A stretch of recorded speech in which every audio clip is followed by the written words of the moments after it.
नमस्कार दोस्तों, बहुत बहुत स्वागत है हमारी यूट्यूब चैनल पर। ऐसा करता हूँ सब बच्चों के 10:41 है और निफ्टी बैंक में कल मार्केट में याद होगा एग्जैक्टली पिक पॉइंट पे जहां से मार्केट रिवर्स किया था, यहीं पे ही हमने कॉल बाय किया था और ये टारगेट लिया था। उसके बाद मार्केट कंसोलिडेशन करके ऊपर गया, फिर बॉटम को टेस्ट किया 600 को और उसके बाद एक बड़ा मूवमेंट आया। और मार्केट में इस वीक प्रीवियस वीक को लेके देखें तो सिर्फ एक दिन पुट बाइंग किया है, बाकी हर दिन कॉल बाय किया है। याद हो कि जैसे मान के चलो मार्केट में अगर मैं आपसे गिनाऊं तो मुझे सारी चीजें याद है। एक दिन हमने यहाँ पे कॉल बाय किया था और एक दिन हमने यहाँ पे कॉल बाय किया था और एक दिन हमने आई थिंक शायद यहाँ पे कॉल बाय किया था और एक दिन यहाँ पे कॉल बाय किया था और यहाँ पे कॉल बाय किया था। एक दिन यहाँ पे पुट बाय किया था शायद इस जोन पे और कल हमने यहाँ पे कॉल बाय किया था। मतलब ज्यादातर टाइम कॉल बाय ही हुआ है, मार्केट में बुलिश ट्रेड ही बना है। अब आज मार्केट को अगर देखो तो बोथ साइड मूवमेंट किया है। ऐसे सिचुएशन में होता क्या है, देखो आज मार्केट गैप अप खुला है, ठीक है। अब कल भी मार्केट एक अच्छा मूवमेंट किया, यानी बेयरिश टू बुलिश गया। अभी मार्केट इस जोन को टेस्ट नहीं किया है, मार्केट यहां तक का गैप है। देखो मार्केट यहां तक जोन को टेस्ट के देखो, मार्केट में रूम तो बुलिश आने के लिए है। मार्केट उस दिन फॉल किया, अब यहां तक मार्केट रूम है और ये फिल करने के लिए मार्केट पूरी कोशिश की। ये एक मेरा प्राइस सेक्शन का इंटेंशन है, प्राइस सेक्शन के हिसाब से व्यू है, ठीक है।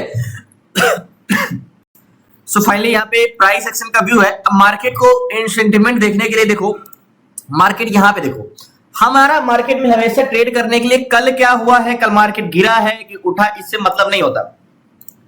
कल मार्केट हाई लो कंसोलिडेशन ऊपर ये पूरा गया यहां तक, मतलब बुल टू बुलिश। अब आज मार्केट गैप अप खुल के मार्केट नीचे आया, लो हाई लो, अब ये एग्जैक्टली ये मार्केट ऊपर जा रहा है। तो मार्केट में कल क्या हुआ है ये आज से मतलब नहीं है, आज क्या हो रहा है ये हमें देखना है। अब मार्केट आज गैप अप खुला है, यहां पे गैप अप खुल के मार्केट लो लगाया है, हाई लगा। एक प्रकार से देखो तो बोथ साइड मार्केट मूवमेंट किया है। अभी प्रेजेंट टाइम में देखोगे तो मार्केट यहां से क्या आया है, लो आया, इतना पॉइंट उतना पॉइंट ऊपर चला गया। मतलब अगर हम बात करें तो मार्केट यहां से 51,216 से मार्केट लो आया 50,963, यानी 300 पॉइंट मार्केट गिरा और 963 से फिर मार्केट 200 तक आ गया, तो फिर 300 पॉइंट ऊपर गया। अब मार्केट यहां से ऊपर जाएगा या नीचे जाएगा या एक inverted head and shoulder pattern का रूप लेगा यहाँ पे, एग्जैक्टली ऐसे ये। तो ये समझने के लिए मार्केट में क्या आप प्राइस एक्शन सिर्फ चार्ट से पता कर सकते हो? नहीं, जब तक आपका सेंटिमेंट देखना नहीं आता तब तक आप कैसे पता करोगे। तो ये समझने के लिए मार्केट में रूम है, कम से कम मार्केट यहां तक तो जा ही सकता है जहां तक प्राइस एक्शन के हिसाब से, तो मार्केट में यहाँ पे रूम है। अब ये समझने के लिए मैंने क्या बोला, आज कौन सा ट्यूसडे है, तो दो चीज हमारे पास है। आज ट्यूसडे है तो हम एक्सपायरी के जस्ट एक दिन पहले हैं, तो हमें मार्केट में ये ध्यान रख के ट्रेड करना होगा कि बहुत देर तक मार्केट में हम होल्ड नहीं कर सकते हैं, क्योंकि टाइम वैल्यू बहुत तेजी से डीके होगा और हमें प्रॉफिट होके भी लॉस हो सकता है। और दूसरी चीज हमें मार्केट में ट्रेड करने के लिए क्या इंपॉर्टेंट है, डायरेक्शन और स्ट्रेंथ। रोज हम देखते थे सिर्फ डायरेक्शन, स्ट्रेंथ नहीं भी होती है तो हम ट्रेड कर लेते थे, लेकिन अगर आज डायरेक्शन पकड़ ले, लेकिन अगर मार्केट में स्ट्रेंथ नहीं है तो हम ट्रेड में नहीं कर सकते, ट्रेड में पढ़ नहीं सकते, फंस नहीं सकते। तो सबसे पहले ऑप्शन चेन में चलते हैं। मैंने आपको बताया कि बैंक निफ्टी लगाते हैं, बैंक निफ्टी मैंने आपसे सबसे पहले बताया कि मार्केट में सेलर और बायर का सेंटिमेंट देखो, मार्केट अभी ऊपर जा रहा है नीचे आ रहा है, कुछ भी मार्केट का ठीक इंटेंशन नहीं लगा। अब मुझे भी बिल्कुल भी आइडिया नहीं है कि मार्केट किधर जाएगा, हम सिर्फ एनालिसिस करेंगे, सेलर और बायर का सेंटिमेंट पहचानते हैं। मैंने आपको बार बार डेली बताता हूं कि मार्केट को सेंटिमेंट पहचानने के लिए आप किसको देखते हो, सेलर को देखते हो, बायर को देखते हो, ये दो लोग होते हैं। तो मार्केट में दोनों का सेंटिमेंट पकड़ना है बस। तो पहले हम सेलर को देखते हैं। आपको पता है सेलर दो टाइप के होते हैं, कौन कौन से, call seller and put seller. अब पुट सेलर और कॉल सेलर का इंटेंशन क्या होता है और मार्केट में इनका रोल क्या होता है ये आपको पता ही है। जो कॉल सेलर होते हैं वो मार्केट में रेजिस्टेंस क्रिएट करते हैं और जो पुट सेलर होते हैं मार्केट में सपोर्ट क्रिएट करते हैं। तो अगर पुट डिवाइड बाई सी, यानी put seller divide by call seller, इन दोनों में जिनकी संख्या ज्यादा है मतलब वो मार्केट में रेजिस्टेंस क्रिएट करते हैं। सो फाइनली मैंने क्या बोला, मार्केट में सपोर्ट क्रिएट करते हैं पुट सेलर और कॉल सेलर रेजिस्टेंस क्रिएट करते हैं, ठीक है। अब मार्केट 51,059 पे चल रहा है, 51,000 पे चला जाए तो वो तो बहुत बड़ी अच्छी बात है। अब ये पुट सेलर और कॉल सेलर एक बार रिफ्रेश करते हैं यहाँ पे, तो देखो कॉन्ट्रैक्ट अभी किसी भी साइड ग्रीन नहीं है, ना कि कॉल साइड ना कि पुट साइड। पुट साइड तो थोड़ा बहुत ग्रीन भी है, ये तो बहुत अच्छी बात, चलो पुट साइड ग्रीन है, ओके। अब ध्यान से समझिएगा, मार्केट बोथ साइड मूवमेंट कर रहा है, लो हाई लो। क्या आपको अभी आइडिया है कि मार्केट किस साइड जा सकता है? नहीं, मुझे भी आइडिया नहीं, लेकिन जैसे जैसे स्टेप बाय स्टेप हम करते जाएंगे आपको 100% आइडिया हो जाएगा कि हमें किधर का ट्रेड लेना चाहिए, और आप भी होंगे तो वही करेंगे। तो सबसे पहले हमें एक्सपायरी के जब नजदीक होते हैं तो हमें एट द मनी के डाटा से ज्यादा ओवरऑल डाटा पे देखना ज्यादा इंपॉर्टेंट होता है। एट द मनी का मतलब 51,100 ये हमारा एट द मनी हो गया, ओवरऑल हो गया, यानी ये जो ओवरऑल डाटा है ये और ये। तो सबसे पहले यहाँ पे कैलकुलेटर ओपन करते हैं और कैलकुलेटर में पुट सेलर, ये जो 35,74,895 ये है पुट सेलर और जो 45,50,000 है ये है कॉल सेलर। कॉल सेलर कौन होते हैं? जो मार्केट को बुलिश जाने से रोकते हैं। पुट सेलर कौन होते हैं? जो मार्केट को नीचे जाने से रोकते हैं। तो आपको यहाँ पे दिख रहा है कि कॉल सेलर की संख्या तो बहुत ज्यादा है देखने में, एक्चुअल में क्या है ये भी हमें नहीं पता। तो 35,74,895 ये पुट सेलर है। कितने? 35,74,895। ओके 895 ये कौन है? ये पुट सेलर 35,74,895। कॉल सेलर कितने हैं? 45,50,879। 45,50,879। ओके, अब यहाँ पे कॉल सेलर की संख्या बहुत ज्यादा है। कॉल सेलर का रोल क्या है मार्केट में? मार्केट को ऊपर जाने से रोकना। तो ऊपर की संख्या ज्यादा है तो पीसीआर क्या है हमारा? निगेटिव है 0.78। ओके, सारी चीजें इरेज कर दो। पीसीआर जो आया है हमारा 0.78 यानी नेगेटिव। तो मैंने आपको कल ही एक एग्जांपल दिया था कि नेगेटिव होने से नेगेटिव ट्रेड नहीं लिया जाता है, क्योंकि कल तो पीसीआर 0.67 था तब भी मार्केट ऊपर गया था। मेन रोल हमारा यहां पे डिपेंड होता है कि चेंजेस क्या हुए हैं मार्केट में, चेंजेस क्या हो रहे हैं ये डिपेंड करता है। तो बैंक निफ्टी में हम लगाते हैं यहां पे, तो देखो हमें आज सेलर कोई सपोर्ट नहीं कर सकते मार्केट में। क्यों कह सकते हो? मार्केट जब ओपन हुआ तो पीसीआर था 0.85, ध्यान समझिएगा। मार्केट जब यहां पे ओपन हुआ तो 0.85 था, यहां पे ओपन हुआ, ठीक है। पीसीआर ध्यान समझिएगा, मैं क्यों कह रहा हूं पीसीआर का महत्व नहीं है आज। मार्केट 10 बजे तक लो आया, कहां? 10 बजे तक लो आया यहां, ठीक है। ये लास्ट लो पीसीआर है 0.71, मतलब मार्केट जब यहां पे लो आया एग्जैक्टली यहां तक तो पीसीआर था 0.71, ठीक है। इसका मतलब बता रहा हूं मैं, मतलब यहां से आपको 85 से 71 का पीसीआर घटा, मतलब मार्केट के साथ साथ पीसीआर भी घटा। ध्यान समझिएगा, मार्केट गिरा पीसीआर गिरा। यहां से मार्केट बढ़ा, यहां से मार्केट लास्ट ये 10:45 तक फिर से पीसीआर 78 चला गया, 10:45 यहां तक, ठीक है। यहां भी पीसीआर जब मार्केट बढ़ा तो पीसीआर 0.78, ठीक है, यहां एग्जैक्टली 78। अभी क्या चल रहा है? 78 ही चल रहा है। मतलब मार्केट बढ़ा, पीसीआर, मार्केट गिरा, पीसीआर गिरा, मार्केट बढ़ा, पीसीआर बढ़ा। तो मार्केट के साथ साथ क्या कर रहा है? मार्केट गिर रहा है तो पीसीआर गिरा, मार्केट बढ़ा तो पीसीआर बढ़ा। यानी आज मार्केट में सेलर का सेंटिमेंट को हम कोई भी महत्व नहीं देंगे, क्योंकि मार्केट के साथ सेलर चल रहे हैं। जैसे कल याद हो, कल मार्केट में पीसीआर एक तरफा था, मार्केट भले डाउन जाए लेकिन पीसीआर कंटिन्यू इंक्रीज हो रहा था। तो मतलब मेरे कहने का कि यहां पे आज सेलर का ज्यादा रोल हम नहीं करेंगे, मार्केट बहुत ज्यादा वो नहीं है। ओके, अब ये सेलर को तो हम फोकस नहीं कर रहे हैं, हम पीसीआर को फोकस नहीं कर रहे हैं यहाँ पे, क्योंकि सेलर के साथ हल्का सा मार्केट, अभी मार्केट गिर रहा है, अब यहां से मार्केट बढ़ने लगा तो पीसीआर फिर बढ़ जाएगा, तो हमारा कोई भी मदद करने वाला नहीं है सेलर। ओके, अब हम एट द मनी का डाटा खोलेंगे। अब मार्केट में 51,000 का जोन है ये। अब 51,000 के जोन पे मार्केट आए तब तो बहुत अच्छी बात है, यहां पे आ जाए तो ट्रेड करना ही करना है, या तो 51,100, ठीक है, ये वाला जोन 51,100। तो अभी हम यही का जोन खींचते हैं। अगर ऊपर जा मार्केट में 51,100 का, जब मार्केट अगर नीचे आ जाए तो और अच्छी बात है। मार्केट 51,100 से क्या करना चाह रहा है, ठीक है। अब मार्केट एक बस की तरह होता है, मार्केट चलता है तो एक बस की तरह चलता है, और ये जो हम राउंड फिगर जोन खींचते हैं ये एक बस स्टॉप होता है, यानी एक स्टेशन का काम करता है। अब हमें ये पता करना है ये बस जो है ये बस स्टॉप से किस ओर की जाएगी, उधर जाएगा या इधर जाएगा। तो ये समझने के लिए हमें क्या करना होगा, मार्केट में एक जोन पकड़ना होगा। मान के चलो एक बस है, ठीक है, एग्जैक्टली ये एक बस है, ठीक है। अब यहाँ पे 51,100, अब 51,000 पे मार्केट नहीं गया तो वहां का तो ड्रॉ नहीं कर सकते, मैंने ड्रॉ किया है, बट यहाँ पे जाएगा तो अलग बात है।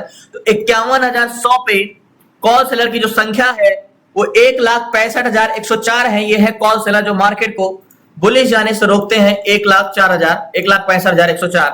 और यहाँ पे 51,100 पे पुट सेलर जो है 1,17,000 है, और ये मार्केट को नीचे जाने से रोकते हैं।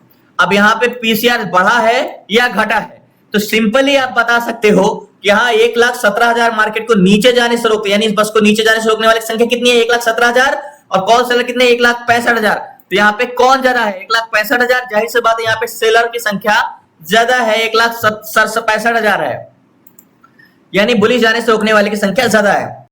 तो यहाँ पे हमने ये चलो ठीक है मान लिया कि 1,65,000 कॉल सेलर जो मार्केट को बुलिश जाने से रोकते हैं, ठीक है, मार्केट को प्रतिरोधक ज्यादा है। ओके, वॉल्यूम यानी मार्केट मूवमेंट कहां पे करेगा, वॉल्यूम किस साइड का ज्यादा है, बुलिश या बेरिश, तो मार्केट में 51,100 पे 18,18,519 ये है कॉल बायर, ठीक है। ये पैसेंजर हैं, बस में जहां के लिए पैसेंजर बैठे होंगे बस तो वहीं जाएगा क्योंकि प्रॉफिट तो उसको वहीं का है। तो वॉल्यूम जो है 18,18,000 ये बुलिश जाने के लिए बैठे हैं, ठीक है, सॉरी एग्जैक्टली यहाँ पे। ओके, अब यहाँ पे बेरिश जाने के लिए जो है 16,86,769 ये है पुट बायर, क्या है, ये है पुट बायर जो कि मार्केट को नीचे जाने के लिए बैठे हैं। Okay, just 1 minute, 16 lakh, sorry मैं यहाँ पे मिस्टेक किया, यहाँ पे 16 लाख है, 6 लाख मैंने लॉट है।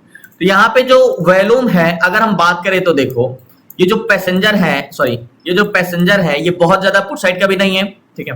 कॉल बायर कितने हैं 18,18,000 और पुट बायर कितने 16 लाख। तो पैसेंजर किस साइड के ज्यादा है, कॉल साइड के 18,18,000 है, पुट साइड के 16,16,000। तो हम ये समझ सकते हैं कि 2 लाख पैसेंजर कॉल साइड के ज्यादा है, जाहिर सी बात है कॉल साइड के ज्यादा है।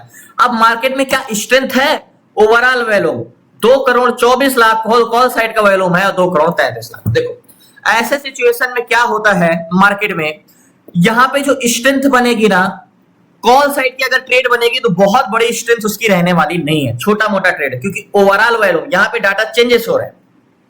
हम सीपीआर की बात कर रहे हैं, यहाँ पे देखो डाटा चेंजेस हो रहे हैं क्योंकि ओवरऑल वॉल्यूम जो है वो पुट साइड का ज्यादा है, 2,33 है, कॉल साइड का 2,24 है। अब हम ये ध्यान से समझिएगा, आपको यहाँ पे पुट साइड का वॉल्यूम दिख रहा है लेकिन कहीं भी बहुत ज्यादा वॉल्यूम ना पुट साइड का ज्यादा है ना कॉल साइड का ज्यादा है, ठीक है। यहाँ पे पहले यहाँ पे मैं एक ट्रेड ले लेता हूँ कॉल साइड का, तब मैं आपको बताता हूँ, फिर लास्ट तक बने रहिए। मार्केट बुलिश से जाएगा, मैं आप 100% श्योर हूँ और मैं आपको बताऊंगा जरूर कि किस लिए मैंने ट्रेड लिया और भी कंफर्मेशन। देखो सिंपल मार्केट है, मार्केट में स्ट्रेंथ तो ज्यादा नहीं रख सकते। 50,900 का सी लिया है, 286 के बाइंग है 50,900 पे, और टारगेट पॉइंट जो रहेगा हमारा एग्जैक्टली क्या जोन का रहेगा 167 125 चल रहा है, 167 ये वाला टारगेट पॉइंट रहेगा हमारा। अब मार्केट 118 167 17 चल रहा है, टारगेट पॉइंट हमारा एग्जैक्टली ये है। अब मैं देखो ट्रेड लेने के पीछे का रीजन क्या है, आप बोलो कि वॉल्यूम तो कॉल साइड पुट साइड का बढ़ा हुआ था, आपने कॉल साइड का कैसे ट्रेड लिया, ध्यान समझिएगा। देखो मैंने आपको एक चीज बताया, टारगेट पॉइंट ये है, मैंने ट्रेड जो एंट्री किया है 226 86 के बाइंग है, 295 चल रहा है और 50,900 का सी लिया है एग्जैक्टली। यहाँ पे मार्केट निकल जाऊंगा। देखो पहली बात 51,100 पे कॉल साइड का वॉल्यूम 18,18,000 है, पुट साइड से वॉल्यूम कॉल साइड का ज्यादा है। दूसरी चीज मार्केट में, ठीक है, ओवरऑल वॉल्यूम भले यहाँ पे पुट साइड का 2,33 है, कॉल साइड का। तो देखो जब ओवरऑल यानी सीपीआर की बात करें तो यहाँ पे चेंजेस हो रहे हैं। मैंने क्या बोला, मार्केट में अगर आपको ट्रेड करना है तो आपको चेंजेस पकड़ना। देखो यहाँ पे आपको पुट साइड का वॉल्यूम दिख रहा है, लेकिन क्या बहुत ज्यादा जनसंख्या है पुट साइड की, नहीं, ये 2,33 है 2,24 2,24,000। Okay, 224 minus 223 sorry 233 just 2,33। अब यहाँ पे -9, ओनली 9 लाख पुट साइड का वॉल्यूम ज्यादा है बस यहाँ पे, ठीक है, और वो भी बहुत ज्यादा नहीं, वो भी घट रहे हैं, बढ़ रहे हैं 9 लाख। एक बार रिफ्रेश करेंगे तो यहाँ पे एग्जैक्टली 229 हो गए, 237 हो गए, तो 29 8 कितने हुए, 8 लाख, यानी जो सीपीआर 9 है अब 8 बचा, ठीक है। अब यहाँ पे मार्केट में पोजीशन स्क्वायर ऑफ करूंगा। अब दूसरी चीज सबसे बड़ी चीज है, मैंने आपको बताया ना कंपोनेंट। मार्केट में मैंने ट्रेड पहले ही कंपोनेंट देखा था। अब मार्केट में जो मार्केट को चलाते हैं वो कंपोनेंट चलाते हैं, यानी स्टॉक चलाते हैं। अब हमने क्लासेस में सीखा है स्टॉक ऑप्शन चेन, तो स्टॉक का ऑप्शन चेन देख के हम एक नजर में बता सकते हैं कि स्टॉक कैसा मूवमेंट करेगा और स्टॉक कौन से स्टॉक बैंक निफ्टी को मूवमेंट कराते हैं। तो एचडीएफसी बैंक और आईसीआई बैंक, ये दो जो बैंक हैं यानी जो मेंबर्स हैं, कंपोनेंट हैं बैंक निफ्टी के, ये एचडीएफसी बैंक और एक्सिस बैंक, ये दोनों तो पॉजिटिव है। अब पॉजिटिव कैसे है, यहाँ पे तो आपको नेगेटिव दिख रहा है ना, लेकिन यहां से मतलब नहीं होता। ओके, ऑप्शन चेन पे चलो। सबसे पहले एचडीएफसी बैंक में यहां पे ध्यान समझिएगा, एचडीएफसी बैंक, ओके, यहां पे एग्जैक्टली एचडीएफसी बैंक हम समझते हैं। तो एचडीएफसी बैंक का देखो कॉन्ट्रैक्ट ग्रीन किस साइड का, बुलिश 33 लाख और 16 लाख 36 लाख। देखो ये कहना है एचडीएफसी बैंक का कि भैया हम तो बुलिश हैं, जाएंगे बुलिश, लेकिन हमारे प्रतिरोधक की संख्या थोड़ी ज्यादा है, तो हम किसी भी रेजिस्टेंस पे कंसोलिडेशन कर सकते हैं। एचडीएफसी बैंक का सेंटिमेंट आज पूरे दिन का यही है, तो जाएगा तो ऊपर ही, लेकिन थोड़ी सी उसको मशक्कत करना पड़ सकता है, कंसोलिडेशन करना पड़ सकता है बस। बाकी स्ट्रेंथ बहुत बहुत बहुत अच्छी है एचडीएफसी बैंक की। ओके, अब यहाँ पे निफ्टी ट्रेडर में भी एक बार एचडीएफसी बैंक देखते हैं। क्यों मैं श्योर हूं कि बुलिश ट्रेड जाएगा ये, और मैंने बुलिश ट्रेड ले लिया है ब्रेकआउट होते ही मार्केट में। यहाँ पे देखो मार्केट मॉर्निंग में थोड़ा सा गिरा है, लेकिन स्ट्रेंथ तो बुलिश है, तो वो जाएगा ही ऊपर। तो मतलब भले मार्केट में सेलर रोक, देखो मार्केट को सेलर ट्रेवल नहीं कराते, बायर कराते, तो बायर की संख्या बुलिश है और सेलर रोकने वाले की संख्या थोड़ी गड़बड़ लड़खड़ाई हुई है। तो एचडीएफसी बैंक बस लड़खड़ा सकता है बट जाएगा तो ऊपर ही, 136 चल रहा है। ओके, अब दूसरी चीज क्या है, आईसीआई बैंक। आईसीआई बैंक भी क्या है, ओके, आईसीआई बैंक। तो आईसीआई बैंक का क्या है, 31,000 एंड 16,000 एंड 24,000 एंड 17,000। तो आईसीआई बैंक का कहना है कि अगर मैं बेरिश भी हूं तो मैं रिवर्स करके बुलिश जा सकता हूं, क्योंकि मेरी स्ट्रेंथ जो है बुलिश है। मार्केट अगर आईसीआई बैंक बेरिश सेंटीमेंट जाता भी है तो बहुत उसकी स्ट्रेंथ नहीं रहने वाली। तो अगर निफ्टी बैंक आईसीआई बैंक की वजह से थोड़ा बहुत गिरता भी है, जैसे गिरा भी थोड़ा बहुत यहाँ पे, जैसे यहाँ पे गिरा, एग्जैक्टली यहाँ पे थोड़ा सा गिरा, यहाँ पे गिरा, तो वो बहुत ज्यादा नेगेटिव रहने वाला नहीं है, वो बहुत जल्दी ऊपर जाएगा आईसीआई बैंक। तो आईसीआई बैंक की स्ट्रेंथ पुलिस, एक बार आईसीआई बैंक को हम यहाँ भी देख लेते हैं। Okay, ICI bank, okay, exactly आपको क्या दिख रहा है, पीसीआर गिरते हुए दिख रहा है, लेकिन इसकी स्ट्रेंथ नहीं है। ये ज्यादा से ज्यादा क्या कर सकता है, कंसोलिडेशन कर सकते हैं, तो इसके वजह से निफ्टी बैंक थोड़ा बहुत कंसोलिडेशन कर सकता है। ओके, अब दूसरी तीसरी चीज क्या इंपॉर्टेंट है, इंडिया विक्स माइनस में है, ये ठीक है हमारे लिए। और दूसरी चीज जो आपके रिलेटेबल मार्केट है, जितने भी इंडेक्स है, डाउ जोन्स, एसएंडपी और नस्डैक, रुसेल एंड एनवाईसी कंपोजिट, ये सारे इंडेक्स 1.20%, 1.60%, 1.16%, 0.30% एंड 1.05%, सारे के सारे पॉजिटिव है। तो मतलब आपको क्या चाहिए, 100% सब कुछ बुलिश है। हमने कंपोनेंट देखे, हमने एचडीएफसी बैंक देखे, और यहाँ पे भी देखो निफ्टी बैंक को एक बार और देख लो, सिला तो हमने भी नहीं सिला। देखो अब देखो कॉन्ट्रैक्ट के पुट साइड के क्लोज हो गए, यहाँ पे जो वैल्यूम 17 लाख वैल्यूम 100 पे था, कॉल का वैल्यूम 19 लाख, 2 लाख का भी डिफरेंस, 238 है एंड 243 है। जो सीपीआर -9 था, यानी 9 लाख पुट साइड का वैल्यूम ज्यादा था, अभी कितना है, 243 और 238। तो 43 में से 38 माइनस करोगे तो कितना आएगा, 3 इधर 2 इधर 5। तो जो सीपीआर हमारा था क्या हुआ, घटा, यानी कॉल बायर यहाँ पे बढ़े, तो 238 यानी 238 माइनस क्या, 238 माइनस 243, तो यहाँ पे क्या करोगे, तो -5, यानी मार्केट में 5 लाख वैल्यूम है लास्ट तक बने। सो फाइनली अभी मार्केट में टारगेट नहीं दिया। देखो मार्केट में क्या हो रहा है ना, काफी ज्यादा चेंजेस हो रहे हैं। बाकी मार्केट ऊपर जाएगा, लो को टेस्ट करने दोबारा आया। मार्केट में हम कहां तक रुके रह सकते हैं, एग्जैक्टली ये वाला लो, अगर इसके मार्केट नीचे जाता है तो मार्केट से पोजीशन हम इसको अरब कर देंगे, एग्जैक्टली यहाँ का, जस्ट 1 मिनट, ये वाला लो एग्जैक्टली यहाँ का। तो मार्केट लो को टेस्ट करने है, मैं उस समय आपको बताना भूल गया। एग्जैक्टली यहाँ पे मार्केट में हमने ट्रेड कहाँ पे लिया है, यहाँ पे अभी जो हमने बाइंग किया है, एग्जैक्टली कॉस्ट टू कॉस्ट अब आए हैं जाके। मार्केट अभी लो पे चले गए थे, यहाँ पे 286 बाइंग थी, 267 तक चले गए थे, और लो स्टॉप लॉस तो अभी लगा नहीं, बट मार्केट का टारगेट पॉइंट ये है और ये जाएगा ही जाएगा। तो वेट करते हैं लास्ट तक। देखो मार्केट की जो स्ट्रेंथ है वो बुलिश ही है, और जो अभी कंसोलिडेशन कर रहा है, मार्केट जल्दी ब्रेक करके अभी जो मार्केट एक बार दोबारा टेस्ट करने गया है ना, अभी हम थोड़ा सा टारगेट जो है अपना इंक्रीज करेंगे। मतलब टारगेट जो हम पहले रखे थे, ये टारगेट थोड़ा सा हमारा ये वाला हो जाएगा, एग्जैक्टली ये जोन का। क्योंकि मार्केट में जब हमने ट्रेड लिया था, अगर यहीं से अगर ये ऊपर जाता तो यहाँ पे निकल जाते, लेकिन ये दोबारा बॉटम को टेस्ट किया। तो मैंने आपको एक चीज बताया ना कि जितनी बार मार्केट बॉटम को टेस्ट करता है, मतलब जितनी बार एक बार टेस्ट किया तो उसकी स्ट्रेंथ बढ़ेगी, दोबारा टेस्ट किया तो उसकी और स्ट्रेंथ बढ़ेगी, तिबारा टेस्ट किया तो और स्ट्रेंथ बढ़ेगी। तो मार्केट यहाँ पे जो वापस आए, एग्जैक्टली ये वॉल्यूम को और ऐड करने के लिए आया, वॉल्यूम और आ जाए तो मार्केट में। तो मार्केट ये लो को टेस्ट करने आया, यहाँ तक लास्ट लो मेरा ये था, यहाँ तक रुका रहा होता है। मार्केट जल्दी बुलिश जाने वाला है, एग्जैक्टली जो हमने ट्रेड लिया अभी 309 पे चल रहा है, और यहाँ की बाइंग हमारी यहाँ की 287 की, और स्ट्रेंथ भी अच्छी इसकी। वेट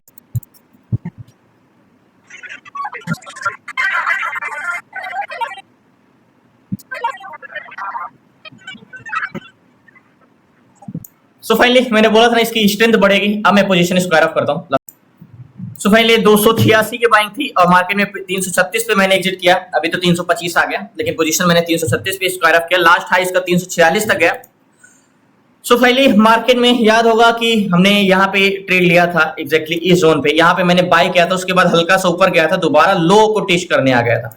तो पहले जो मेरा टारगेट पॉइंट था वो कम था, उसके बाद जब दोबारा लो को टेस्ट करने आ गया तो मैंने आपको बताया था कि एग्जैक्टली इसके नीचे का हम लो जोन रखेंगे लास्ट रुकने का, और उसके बाद मार्केट फिर से हाई गया तो टारगेट हमारा बड़ा रहा। इसीलिए मैं कहता हूं कि स्टॉक कंपोनेंट देखना कितना जरूरी होता है, कितना मैटर करता है स्टॉक ऑप्शन चैन। दूसरी चीज जैसे यहाँ पे इंडिया विक्स और ऑल इंडेक्स जो हमने देखा, तो यहाँ पे बेरिश ट्रेड बन ही नहीं सकता। देखो यहाँ पे अब आप बोलोगे कि आप कैसे कह सकते हो कि मार्केट में बुलिश ट्रेड, ओवरऑल वैल्यूम तो बेरिश साइड का था। देखो ओवरऑल वैल्यूम हमें दिखा बेरिश साइड का, लेकिन क्या हम सुबह से देख रहे थे, क्या ये हमें पता होना चाहिए कि पहले जो सुबह मार्केट में बहुत ज्यादा डिफरेंस था, धीरे धीरे डिफरेंस कम हो रहा है। देखो पहले जब हमने देखा तो सीपीआर था 9 लाख, फिर हमने देखा तो माइनस सीपीआर 5 था, यानी 5 lakh volume 4 lakh volume call side का बढ़ेगा। अभी दोनों साइड का तो देखो सेम है, 262 और 262, यानी वॉल्यूम क्या कौन साइड का बढ़ रहा है? तो वॉल्यूम तो पुट साइड का बढ़ा था ना, तो यानी कॉल साइड का वॉल्यूम ज्यादा तेजी से बढ़ रहा है। तो बढ़ा होना मैटर नहीं करता, अगर इंडेक्स में ट्रेड करना है तो चेंजेस पकड़ना बहुत इंपॉर्टेंट है। तो कॉन्ट्रैक्ट ग्रीन कॉल साइड का हाई थे ही, और बाद में हो गए थे यहाँ पे, और वैल्यूम एट द मनी में ज्यादा थे, ओवरऑल वैल्यूम चेंजेस हो रहे थे। और दूसरी चीज, मुझे कॉन्फिडेंस कहां से आता है? सबसे ज्यादा कॉन्फिडेंस मुझे कंपोनेंट से आते हैं, स्टॉक ऑप्शन चेन से। तो जो मैं कहता हूं आपको कि जब तक आप स्टॉक में ट्रेड नहीं करते और स्टॉक ऑप्शन चेन देखना नहीं आता आपको, तब तक आप ट्रेड नहीं कर सकते। ये 100% श्योरिटी है इंडेक्स में। तो धन्यवाद आपका, शुक्रिया। दोबारा मार्केट जरूर गया, लेकिन हमने पोजीशन अपनी यहाँ पे स्क्वायर ऑफ कर दिया। तो धन्यवाद आपका, शुक्रिया लास्ट तक बने रहने के लिए। प्लीज आपसे रिक्वेस्ट है, चैनल को सब्सक्राइब कर लीजिएगा। बाकी कल मिलते हैं न्यू ट्रेड न्यू स्टडी साथ। आपको क्लास में जुड़ना है, सीखना है आपको, तो डिस्क्रिप्शन में नंबर है, आप उस पर व्हाट्सएप करके जुड़ सकते हैं। 6 मंथ की क्लासेस में स्टॉक इंट्राडे कैसे करना है, stock swing, ETF SIP, ETF swing, option selling, option buying, fundamental, fund diversification, A to Z सारी चीजें 6 मंथ की क्लासेस में। तो धन्यवाद आपका, शुक्रिया लास्ट तक बने रहने के लिए। कल मिलते हैं न्यू ट्रेड न्यू स्टडी साथ। जय हिंद, जय भारत।